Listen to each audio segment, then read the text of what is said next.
मी परत व्लॉग का करते, तेही 4 महिन्यांनंतर.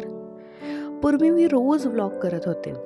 माझे रुटीन, घर, ऑफिस सगळं शेअर केलं. पण नंतर थांबले, कारण थकले होते. मेंटली, इमोशनली सगळं जड जात होतं. ते थांबणं चुकीचं नव्हतं, तर गरजेचं होतं.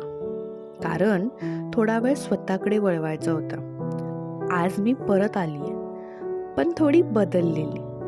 आता परफेक्शन नाही, कन्सिस्टन्सी नाही, तर अनफिल्टर्ड ऑनेस्टी घेऊन आली आहे.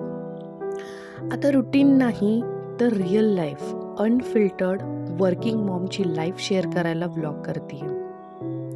लक्षात ठेवा, जर तुम्ही कधीही थांबत असाल, तर थांबणं म्हणजे संपणं नाही, तर थांबणं म्हणजे एक नव्याने सुरुवात करणे आहे.